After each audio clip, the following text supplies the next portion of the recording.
देखने को मिलेगा असर, क्योंकि फिर वो चुनाव में भी अगर ध्यान दे तो अच्छा रहेगा चुनावी प्रचार के लिए। तो सीधा सवाल है कि प्रधानमंत्री के रूप में आप किसको देख रहे हैं? प्रधानमंत्री के रूप में हम योगी जी को ही देख रहे हैं। 2019 में देगा और इस बार भी हमें पूरी तरीके से आशा ही नहीं, पूरा विश्वास है कि इस बार भी बीजेपी की सरकार ही चुनाव जीत। पर क्योंकि जब बीजेपी का शासन था तो काफ़ी कर जाता बीजेपी के ऊपर, पर अब नहीं है वो।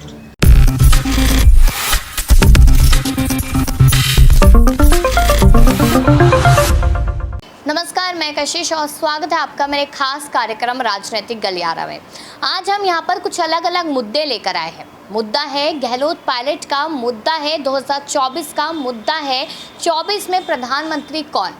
ये सारे मुद्दे हैं। आपको बता देते हैं कि जब हम ग्राउंड रिपोर्ट कवर करने गए थे तब हमने वहाँ पर युवाओं से जानने की कोशिश की, कुछ यहाँ पर वरिष्ठ नागरिक भी थे, उनसे भी जानने की कोशिश की कि आखिरकार सत्ता को लेकर, सरकारों को लेकर उनकी आखिरकार राय क्या है। तो हमने सोचा कि क्यों ना सीधा जनता से ही पूछा जाए। तो यहाँ पर सबसे पहला मुद्दा हमारा गहलोत और पायलट को लेकर था। अब कहीं ना कहीं जनता ने माना इस बात को कि पायलट के साथ लगातार गलत हो रहा है और यहाँ पर पायलट को ये चीज़ें सहन नहीं करनी चाहिए। जिस तरीके से आम आदमी पार्टी के सांसद संजय सिंह ने भी कहा था कि यहाँ पर जहर का घूंट आखिरकार क्यों ही पीना है। अब इसके साथ साथ यहाँ पर देखा जाए तो जब हमने जनता से 2024 को लेकर बात की तो उन्होंने साफ तौर पे कहा कि 24 में बदलाव ज़रूरी है।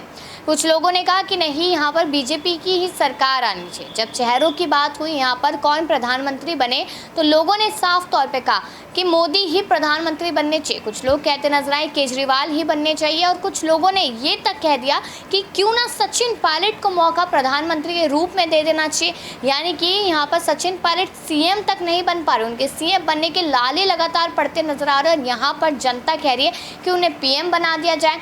क्यों, ये सवाल है यहाँ पर। अब देखा जाए यहाँ पर जब राहुल गांधी को लेकर तमाम सवाल के तो राहुल गांधी को लेकर जनता कहती है कि यहाँ पर सिर्फ और सिर्फ ईडी सीबीआई का सहारा लिया जा रहा है और यहाँ पर मोदी सरकार ये सारा काम कर रही है और यहाँ पर राहुल गांधी को फंसा दिया गया।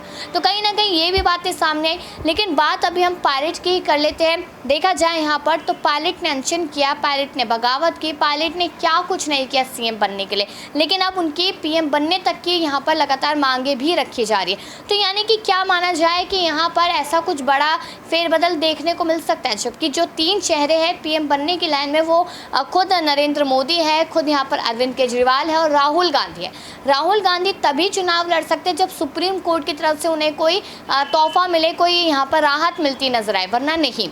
वरना अरविंद केजरीवाल अपनी पार्टी को राष्ट्रीय स्तर तक ले जाने की तमाम कोशिश करते नजर आ रहे हैं और यहाँ पर जो बीजेपी सरकार उनका साफ तौर पे कहना है कि 2024 में भी अब की बार हमारी ही सरकार आएगी और इस बार हम ही जीतेंगे और पीएम मोदी ही मोदी बनेंगे। जब यहाँ पर पीएम बन जाएंगे तो जब अगले साल के 5 साल बाद चुनाव होंगे तो यहाँ पर योगी को मौका मिलेगा, ये बात भी लोग कहते नजर आए। तो चलिए आपको यहाँ पर जो आम जनता है, आम जनता क्या चाहती है, मैंगो मैन क्या चाहता है, वो सुनवाते हैं आपको इस खास रिपोर्ट में। नमस्कार, मैं कशिश और स्वागत है आपका नेक्स्ट 9 न्यूज़ में। देखा जाए तो राजस्थान की सियासत लगातार गर्माती हुई नजर आ रही है। गहलोत और पायलट का जो मामला है वो लगातार देखने को मिल रहा है, लेकिन वही अगर गुटों की बात की जाए तो राजस्थान ही एक ऐसी सियासत है जहां पर 10 तरीके के अलग अलग गुट बने हुए हैं। अब एक तरफ मल्लिकार्जुन खड़गे का साफ तौर पर कहना है कि अगर गहलोत और पायलट नहीं मानते तो किसी तीसरे को मौका दिया जाएगा और इसी लाइन में अब दिव्या मदेरणा भी सबसे आगे नजर आ रही है सीएम पद की दावेदारी के लिए। लेकिन अगर पायलट की बात की जाए तो लगातार 4 सालों से शांत बैठे हुए थे, लेकिन अब यहाँ पर लगातार बोलते नजर आ रहे हैं और अपनी ही सरकार के खिलाफ मोर्चा खोलते नजर आ रहे हैं। जिस तरीके से 11 अप्रैल को उन्होंने अनशन किया और अनशन के दौरान उन्होंने साफ तौर पे ये कह दिया कि यहाँ पर जो वादे किए गए थे जनता से वो पूरे नहीं हुए और उन्हीं वादों को लेकर यहाँ पर हम लगातार खड़े हुए हैं। साफ तौर पे देखा जाए तो यहाँ पर पायलट सीएम बनना चाहते हैं, लेकिन पायलट को अब आगे नहीं किया जा रहा और ये बात पायलट पूरी तरीके से समझ चुके हैं कि सीएम बनने की लाइन से उन्हें पूरी तरीके से बाहर कर दिया गया। अब उनके पास कुछ ऑप्शंस बचे हैं, या तो खुद की पार्टी बनाना, बीजेपी में जाना या फिर यहाँ कांग्रेस में ही रह जाना। लेकिन भाई अगर आम आदमी पार्टी की बात की जाए तो आम आदमी पार्टी की तरफ से संजय सिंह के बयान आना कि यहाँ पर जहर का घूंट आखिरकार पायलट को क्यों ही पीना है।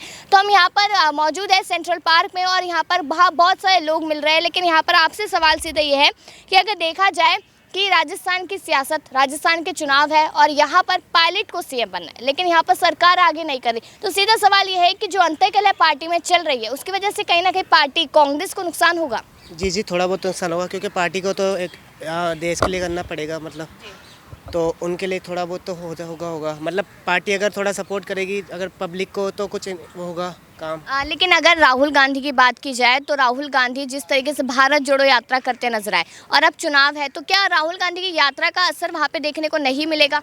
देखने को मिलेगा असर, क्योंकि फिर वो चुनाव में भी अगर ध्यान दे तो अच्छा रहेगा चुनावी प्रचार के लिए। तो सीधा सवाल है कि प्रधानमंत्री के रूप में आप किसको देख रहे हैं?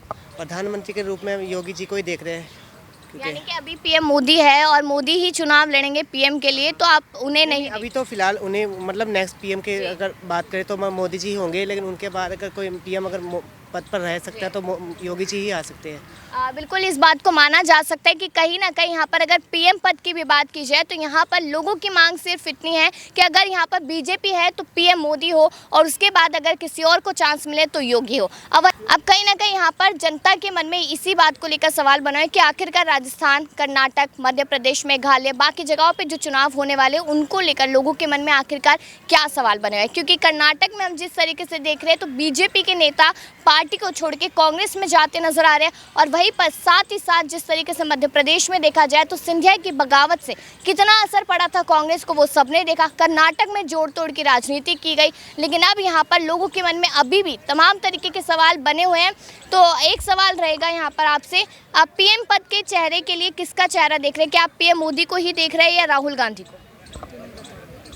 हम तो मोदी को देख रहे हैं। मोदी को ही देख रहे हैं। और यानी कि अगर कुछ सालों की बात की जाए, 5 साल बाद की बात की जाए, तब भी मोदी सरकार ही आएगी?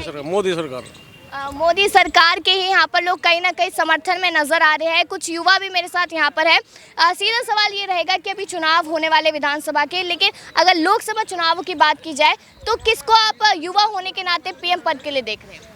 जी, हमने तो शुरू से ही नरेंद्र मोदी को पीएम पद के लिए देखा है, 2014 से लेके 2019 में देखा, और इस बार भी हमें पूरी तरीके से आशा ही नहीं पूरा विश्वास है कि इस बार भी बीजेपी की सरकार ही चुनाव जिस तरीके से यहाँ पर मोदी को लेकर लोग लगातार ये कहते नजर आते हैं कि ईडी सीबीआई का शिकंजा किसी पे भी कसवा देती है, किसी को भी जेल के अंदर करवा देती है, यहाँ तक कि मनीष सिसोदिया को हमने देखा। तो लगता नहीं कि जो तानाशाही का शासन कहीं ना कहीं चल रहा है यहाँ देश में अपने? नहीं, ऐसा कुछ भी नहीं है। मतलब जितने भी उन्होंने मतलब करप्शन किया, भ्रष्टाचार किया है, इसके विरोध में तो कुछ ना कुछ तो उनके ऊपर कानूनी कार्रवाई होगी ना। अब सुप्रीम कोर्ट का जितना भी वो है वो आया है जी। तो यहाँ पर कुछ और युवा भी है मेरे साथ, आपसे भी यही सवाल रहेगा। अभी आने वाला जो टाइम है उसमें आप भी वोट डालते हुए नजर आएंगे, उम्र आपकी इतनी हो गई होगी, तो कौन सी पार्टी को वोट और किन मुद्दों पर वोट देंगे आप?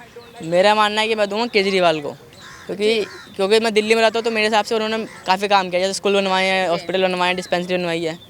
तो मेरा मानना है कि इस बार मोदी को नहीं आना चाहिए। लेकिन यहाँ पर बीजेपी सरकार तो ये कहती है, केंद्र की बात चल रही है, और यहाँ पर अगर देखा जाए तो केंद्र सरकार ही ये कहती नजर आती है कि जो मोहल्ला क्लिनिक खोले गए थे और जगह जगह इसी चीज़ को लेकर जाया जा रहा है, तो मोहल्ला क्लिनिक बंद पड़े, दिल्ली के, पंजाब के बंद पड़े हैं। ये बात बीजेपी सरकार ने कही, और जो दिल्ली में यहाँ पर बिजली की जो सब्सिडी मिल रही थी उसको भी ख़त्म कर दिया गया। तो आपको नहीं लगता कि आगे अगर देश में सरकार आती है केजरीवाल की तो यहाँ पर नुकसान ही होगा?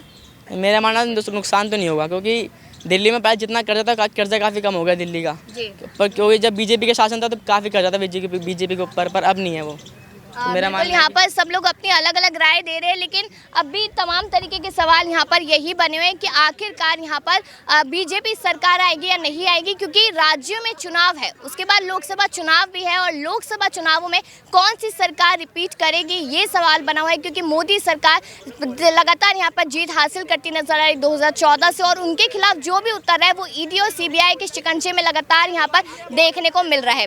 आज के लिए बस इतना ही, और कहीं ना कहीं यही देखना है कि आखिरकार राजस्थान में किसकी सरकार आएगी और केंद्र में किसकी सरकार आएगी 2024 को लेकर। इस पर राय जरूर दीजिएगा। तमाम खबरों के लिए देखते रहिए नेक्स्ट 9 न्यूज़।